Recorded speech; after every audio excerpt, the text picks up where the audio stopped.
Hello, it's Adam on the Newscast stage. And it's James, also on the Newscast stage. And it's Henry Shock, also on the Newscast stage. And we're joined by lots of newscasters. Hello. Now, Henry, just to catch you up on some of the behind-the-scenes goings-on from the last few days. Yesterday, Kirsty Warwick was a bit of an eclipse skeptic. As in, she didn't believe it was happening. No, not like a denier. She wasn't a denier. That is a real turn after leaving the BBC. No. She just wasn't. She wasn't as enthusiastic about it as everyone else. But I was sort of on the fence. But then James, you sort of converted me. Because we were together when it actually happened. We were. It was a beautiful moment. Fleeting.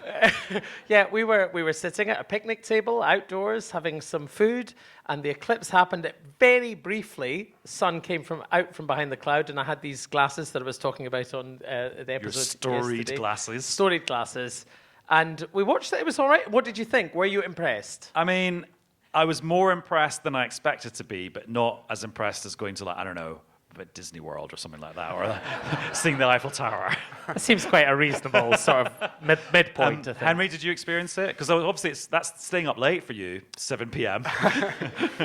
I did not. Well, I'm not full walk, but I wasn't that into it, and I really needed to be somewhere. And I was walking there very pacily, and I did see people sort of emerging from their houses with colanders, which was quite funny.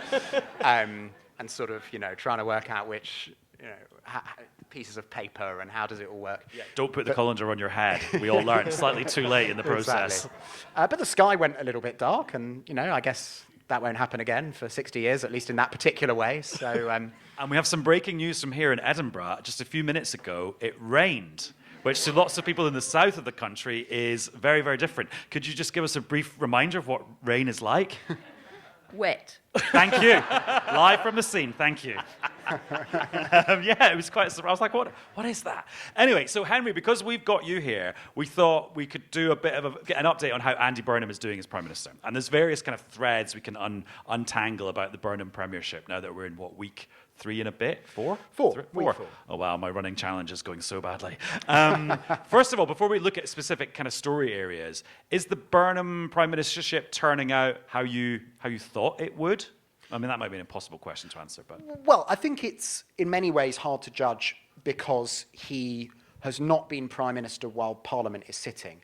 And it is fascinating, even in this kind of social media age where politics doesn't notionally happen through Parliament. 30 years ago, versions of us doing versions of this job would be reporting almost exclusively on activities in Parliament. That's not what we do, and it's not just what we talk about. But it was amazing how, within a few days of Andy Burnham being Prime Minister, the fact that there wasn't daily activity in Parliament actually meant that quite quickly it felt quite quiet. So I think in that sense, it will be hard to judge what the Burnham premiership truly looks like until we're a few weeks into September when Parliament has returned and when MPs have returned. We've not really seen the real thing, in other words. No, and we haven't seen him... I mean, we literally have not seen him standing at the dispatch box as Prime Minister. That's some of the most sort of prime ministerial moments that you get from any Prime Minister. Even Liz Truss, who only did the job for 49 days, I can think of at least 3 sort of notable moments where she was standing at the dispatch box as Prime Minister. Liz Truss had the opposite because she had to respond to the Queen's death really early on in the job. And so talk about like big moments that a Prime Minister has to do, of which there's been maybe an absence for Burnham. Yeah, she had a huge one, yeah. And he also went on holiday for a week, which there's been a bit of debate over, whether he should have gone on holiday so early, even though it is the natural time for a Prime Minister to go on holiday, August or July, whatever it was, regardless of how long they've been Prime Minister. But that also takes a week out of it. So I think we've seen him communicating in the way I expected him to communicate, which is very personal, very colloquial, very natural. But does that tell us a lot about what people in this room and beyond will think about him in a year's time? I'm not sure it really does. I also think that so far we've had, the initial spate of choreographed policy announcements relating to the cost of living, all of which are not to understate any individual measure that might affect an individual newscaster or anyone else, but were relatively small in grand political terms. And that's fine. You know, he was saying, I care about this. I want to put this front and center of my messaging. I will do what I can immediately right now. But I basically think you can't really judge him in any meaningful sense until they've had a budget. Because these are always going to be mid-year, nibbling around the edges policies until you've properly got to grips with what's happening with the finances, what your big plan, if he has a big plan to deal with that is, how he's going to get Britain out of the long-term stagnation hole that it's in. I just don't think we can even begin to think about judging him until there's a budget. Yeah, I totally agree. And I think he himself has acknowledged that quite a lot of the policies he announced on the cost of living, many of them, by the way, England only, like the £2 bus cap fare and other measures, he has acknowledged that they're sort of small indications of the kinds of things he cares about rather than the totality or even close to the totality of what he proposes to do to address the pressures that people are feeling on the cost of living.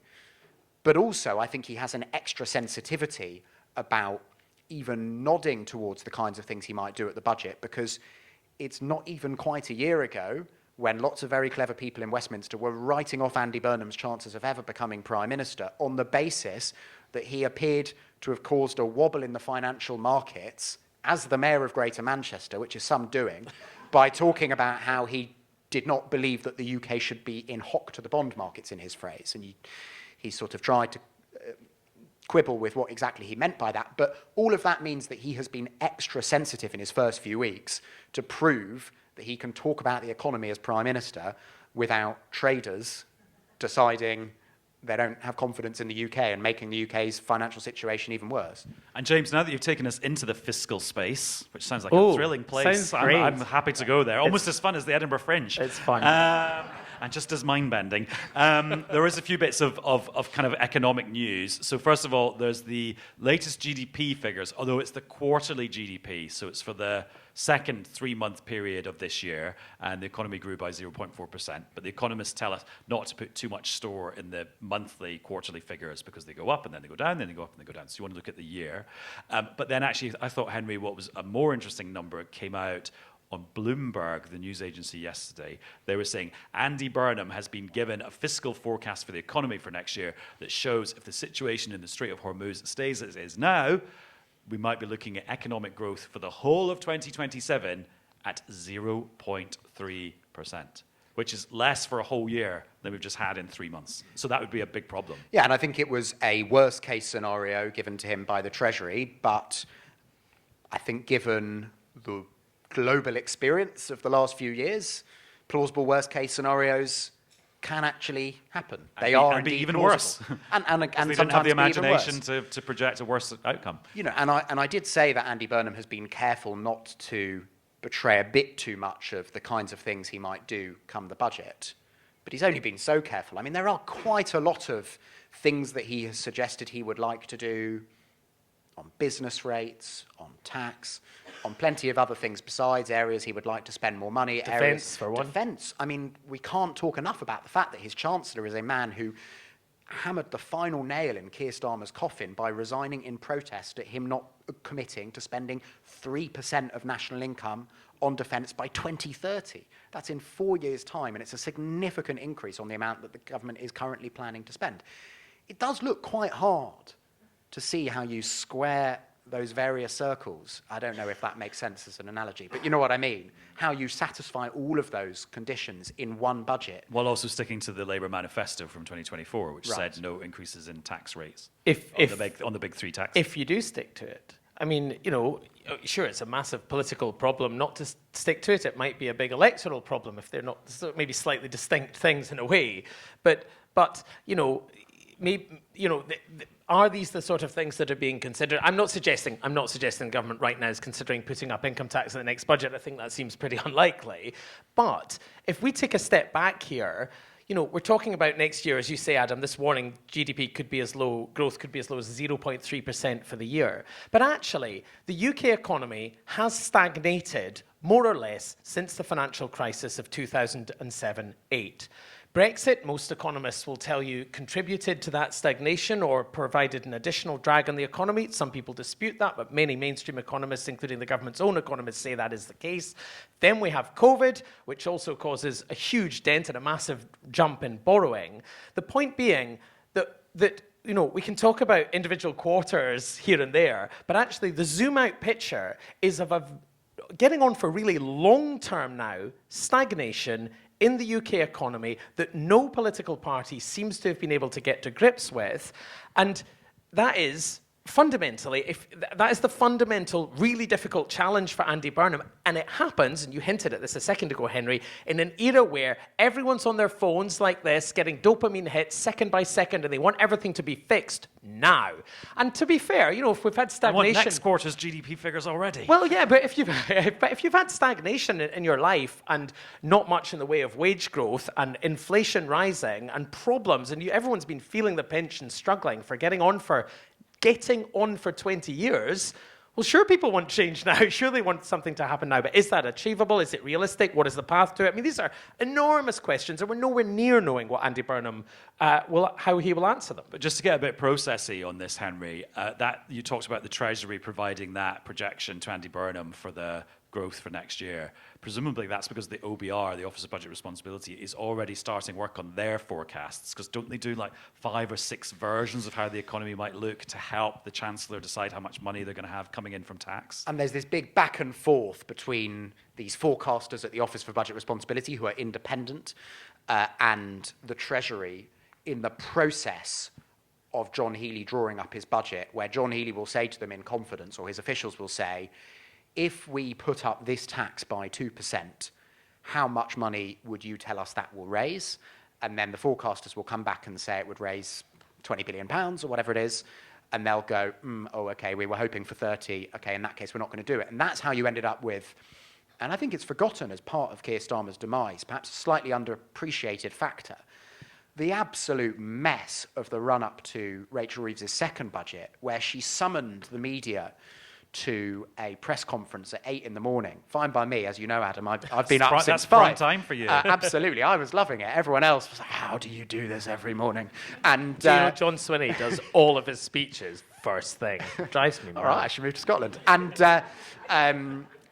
And Rachel Reeves basically did this press conference where she said, I'm going to break that manifesto, as James was talking about, and put up income tax. And then she didn't. And people were baffled by that. And the explanation that the Treasury gave, that her team gave, was, actually, in the final moment, the Office for Budget Responsibility came back and said, you're going to raise a bit more money than we said you're going to raise. I mean, it is quite a strange way to do policy, although the alternative... You'd think. Well, yeah, although before George Osborne created the Office for Budget Responsibility in 2010, it was done by the Treasury. So there was a different issue there, which was that sometimes the market said, you're marking your own homework, this just isn't credible anyway.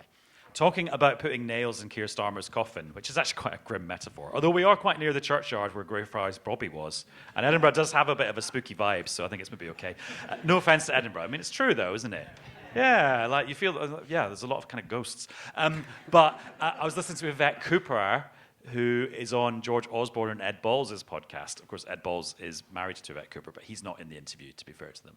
And I've just got to the bit where she is very politely criticising Starmer, saying, he just was one of those people that wanted solutions and actually wasn't that interested in the problems, which I think is an Yvette Cooper way of saying he sort of just didn't really care about things and he wasn't political enough. He had no passions about the country. I mean, I think it is quite hard to...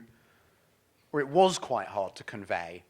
Now you can sort of, to continue the metaphor, you can see it because all these Labour politicians are dancing on Keir Starmer's grave. But it was quite hard to convey journalistically at the time that Keir Starmer was in the departure zone for so long because essentially his cabinet, not all of them, but clearly a majority of them, lost confidence in him. Some of them said that to him directly. Others didn't. Let it be known via journalists, or they just catched them, but they clearly felt it. And Yvette Cooper, who was his Home Secretary and his Foreign Secretary, 2 of the most senior jobs in government, I thought it was a remarkably candid interview. I mean, not to direct you to rival podcasts, but after you've listened to this one, do what you like. After this one, it is a very good interview because she is, in her sort of professional way, extremely critical in a way that you usually have to wait a good decade for the memoirs.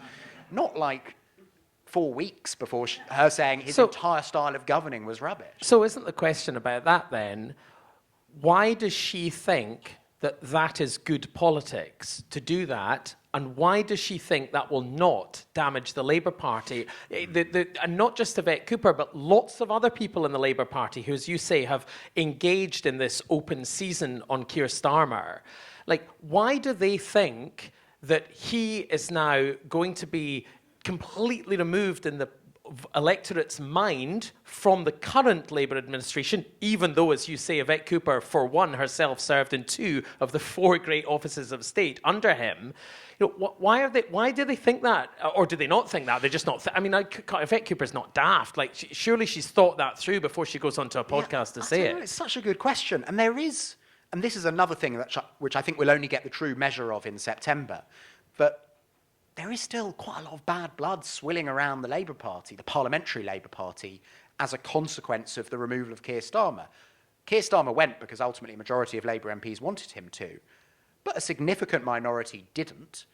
And if you want to see how difficult a minority of Labour MPs can be for a Labour Prime Minister, just look at Keir Starmer's last 2 years, because ultimately a chunky minority from that welfare rebellion about a year in onwards killed Keir Starmer's government. And, you know, a completely different minority could make life very difficult for Andy Burnham if they were so inclined. My hunch, by the way, is that come the autumn, they will take the view, most of them, look, we might not have wanted to change leader, but we did change leader. We're not going to change leader again before the next election, so we've got to make it work. But it's possible that won't be the case, and you'll have something much more publicly embittered. And just 2 other things from that podcast before you then go and listen to it after this one. She talks about an example of a time where Starmer, she thinks, mucked things up. And so she was Home Secretary. They were doing an immigration white paper about reforms to visas and asylum and stuff like that she'd been working on for ages. She says Number 10 decided the Prime Minister was going to announce it. She was invited to sit in the front row but not be part of the process. And then she saw the Prime Minister announcing some things that weren't exactly what they'd been working on and where she wasn't entirely convinced he knew exactly what he was talking about. And then the other snippet from her is that she joined the shadow cabinet in 2022 and she thought, I didn't think we were going to win.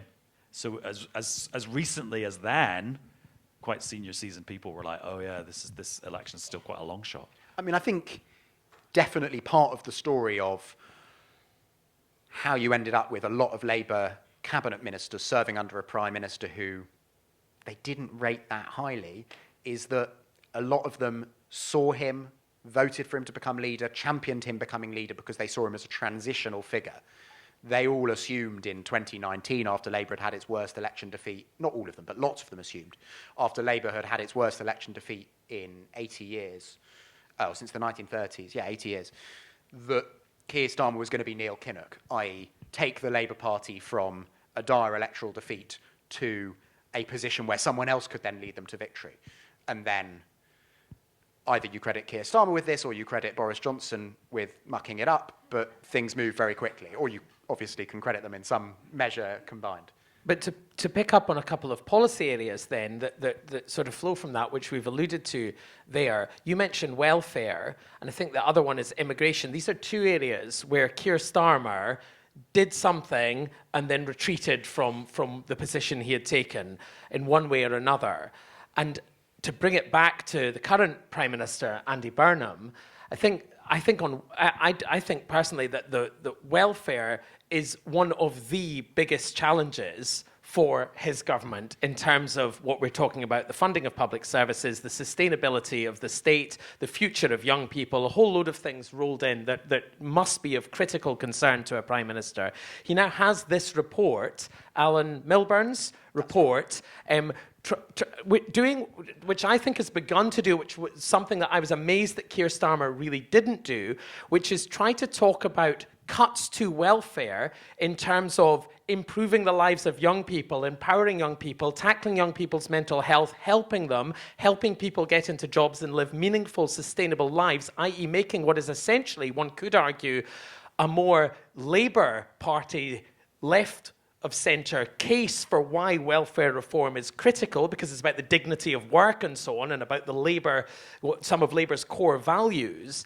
And I couldn't ever understand why Keir Starmer struggled so much to get into to project that argument more directly, never mind to the public, but to his own backbenchers. And surely, if Andy Burnham is going to succeed, he's going to need to try to do that. And then I suppose immigration's, maybe that's another topic to talk about, but there's also obviously huge challenges for him there as well. But I think it brings us back to actually the procedural nerdy point that Adam got us talking about, which is how the budget-making process works with the Office for Budget Responsibility, which is that Keir Starmer's go at reforming welfare, as he'd put it, cutting welfare spending, as others would put it, was in order to make the sums add up for Rachel Reeves's budget.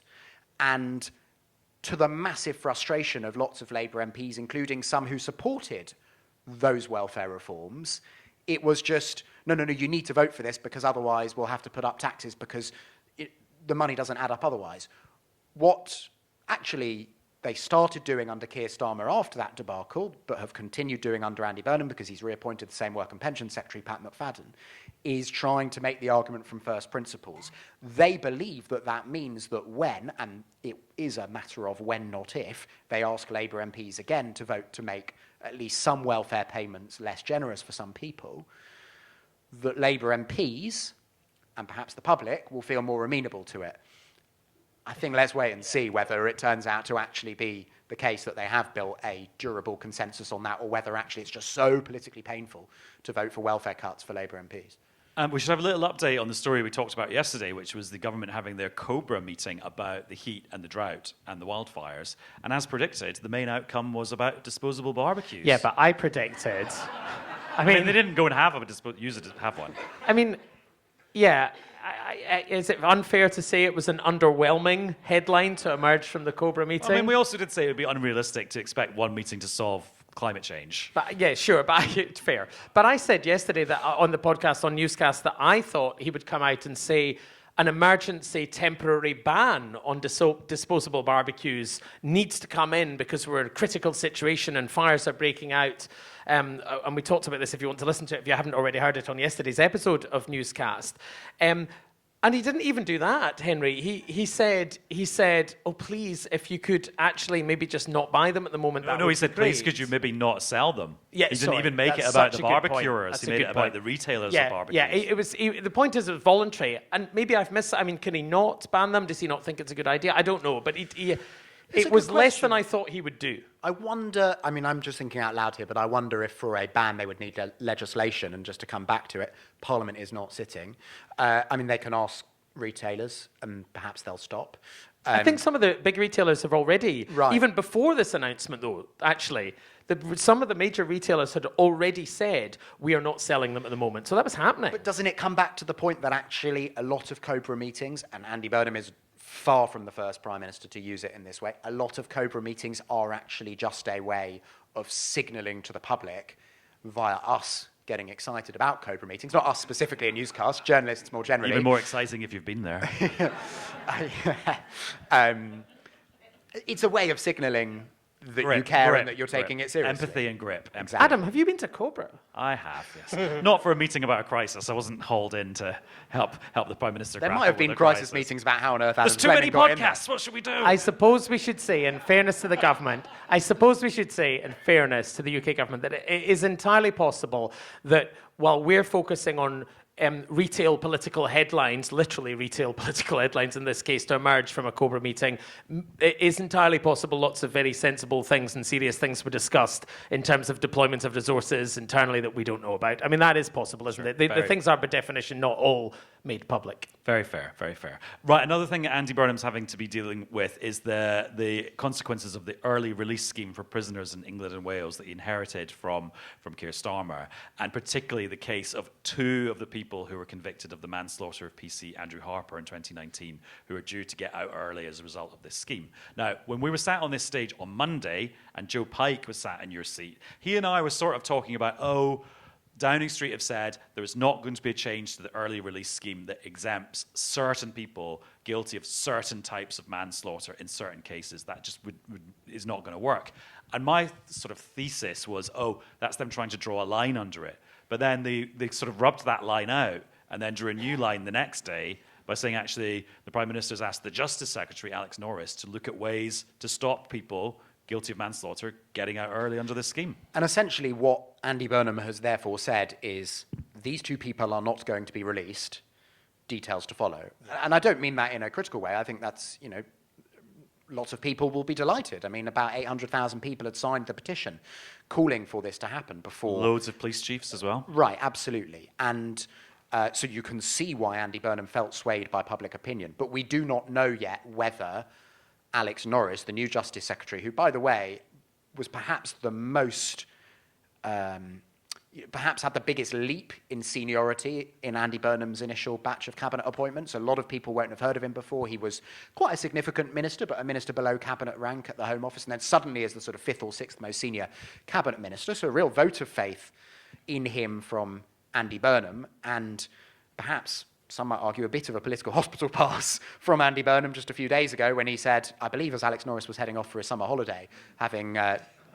drawn a line, as Andy Burnham seemed to have wanted him to last week. Yeah, and being the front man for the previous version of the policy, exactly. Which was unpopular. So it is going to be fascinating to see whether you might end up, perhaps this is a bit unlikely, but you might end up with an Act of Parliament, the sort of PC Andrew Harper Act, which just specifically says, because Parliament can do what it likes, I mean, that's our constitution, so you could have a literal law just to stop these two people being released. Seems more likely that you'll end up with them drawing a new distinction, perhaps all manslaughter cases, but most people think there isn't space in prison for them to keep all the manslaughter cases in for beyond the certain point of their sentence. So it is going to be really fascinating to see where it ends up. And also there's something about how politics works, because this early release scheme that we've got now wasn't some sort of cobbled together at the last minute in a crisis thing. It's the result of a piece of legislation that went through all the stages that new laws go through the Houses of Parliament and all the scrutiny in the Commons and the Lords and various committees. Only when it becomes a live political issue in the media with family members and police officers that actually then the whole of society and grapples with this and the government's forced to do something. Yeah, and it is just interesting to think back not even a month to when David Lammy was still the Justice Secretary, and he was responsible for this piece of legislation, the Sentencing Act, whose implementation has been delayed by a month now by Andy Burnham, never mind these tweaks. He was saying there is literally no other option, because there were concerns raised by some Labour MPs, it wasn't a massive thing like it is now, but there were some concerns, and of course criticism from opposition parties as well. And he was saying there is literally no other option than to do exactly this. Otherwise, prisons will hit capacity or exceed capacity. And so that is a really interesting dynamic here. I also just think it does just show how important mood is in politics, because if this had played out exactly the same, but Keir Starmer was still Prime Minister, so Keir Starmer had sent government ministers out to defend those involved in the killing of PC Andrew Harper being released, only to then pull the rug from under them and say, actually, no, we're not doing it. I think Labour MPs would be furious. Yeah, and that brings us, sorry, Henry, that brings us back to the politics. I mean, we've talked a lot about the policy of this. That brings us right back to the politics of this and to Andy Burnham and how good he is or is not as Prime Minister. And, if you're going to have, as you will as Prime Minister, events, crises that are going to loom up, and if your answer is going to be, we definitely can't fix that, we maybe can fix that, we probably can't fix that, we will fix that, that's not good politics. And then the question is, well, is it not a wiser adage in politics not to say nothing about it for sure until you know for sure? I always think of in the film Apollo 13, which I've never seen, but I'll take your word for it. Great film. I can't believe there were 12 prequels. And that's good. That's very good. That wasn't planned. But. The legendary Gene Kranz, the legendary flight controller, says, "Let's work the problem, people. Let's not make things worse by guessing." And I think that is quite a good thing to apply to politics. It's like, don't just guess or say things randomly. Work the problem first, and then tell people what you're doing, or say, "We are working the problem. Bear with us, we'll get back to you." But don't do yes, maybe, no, yes. That's not good politics. My instinct is the same, although to play devil's advocate, I saw a pollster... Which also is a film with Keanu Reeves and Charlize Theron. Well, I don't believe there's a film called Luke Trill, which were going to be the next words out of my mouth. Not yet. Pollster and sometime friend of Newscast, who I saw talking on social media about how he was praising Andy Burnham for displaying what I think he called the politics of trying. And he was saying, look, Andy Burnham is showing in public that he's working through these issues, whereas Keir Starmer himself came to believe that one of his biggest errors as Prime Minister was very early on saying to people, things are going to be pretty rubbish for a while, guys, and there's nothing I can do about that, but just trust us that it will be okay in the long run. So there is a difference of approach there, and it will be interesting to see whether it results in Andy Burnham having a different trajectory in terms of popularity to Keir Starmer. Right, we're hurtling towards the end of this episode of Newscast. I wanted to just do a little experiment with the audience, and because it's an experiment, it might not work. And it's about how Andy Burnham communicates. And I know some people roll their eyes when they talk about political comms, and it's like, but it is an important part of the whole package. And what I'm finding with this Prime Minister is I've got to put a little bit more effort in to see all the various things that he's doing and places he's appearing. Maybe that's a product of the fact that there isn't Prime Minister's questions, there aren't speeches in Parliament. Maybe it's a product of the fact that he just wants to appear in lots of different kinds of places. So I thought we could do a little experiment with our audience of newscasters here and just do a little test of places where you've seen Andy Burnham in the last few weeks. And then Henry and James will tot up how many hands have shot up when I do all these things. And you will have to just make it as podcasty and audio as possible, because people will only be able to see this if they're watching it on YouTube. So, First of all, right, please put your hand up if you saw Andy Burnham doing his speech outside Downing Street on the day he became Prime Minister. Well, that's a lot of hands. Not quite everyone, but very. Some of them might be at work. Yeah, fair enough. I mean, Okay. yeah, it's pretty close to the whole eight theatre. hands not up. Yeah, they were. Who saw Andy Burnham's social media video with John Healey, the Chancellor, where they were talking about their top 5 favourite pub snacks? See? Like 10 people? Well, that's interesting, because it got how many views? I mean, we know. A lot. I mean, it was a lot. They ranked pork scratchings first. But that's only, so we had a smattering of hands, maybe a dozen at most, maybe? Who listened to Andy Burnham on Elizabeth Day's podcast, How to Fail? Maybe 3 or 4? 1, 2, 3, 4, 5, 6. That's 6 traitors to Newscast there. Yeah. You can listen to more than one podcast per hour. That's a terrible word. Did anyone see a video he did today where to mark A-levels in England, he saw his old university tutor who turned up to Downing Street? 1, 2, 3, 4. Yeah, interesting. So just interesting to see what percolates down, and actually, will he persist with that strategy? But also, a lot of that stuff has a long shelf life. That's the thing. So some of you will see the video with his Cambridge professor sort of in your social media feeds over the next few days and weeks, I guess. Yes, and the great thing about podcasts is you can listen to the episode days and days and weeks, maybe even years after it was recorded. So whenever you are listening to this episode of Newscast, whether it's in 2026, 2096, or even some medium that doesn't even exist yet, or it's just Saturday. Thank you very much. Thanks very much to everyone who's been here in the audience, and thanks to Henry and James. Thank you.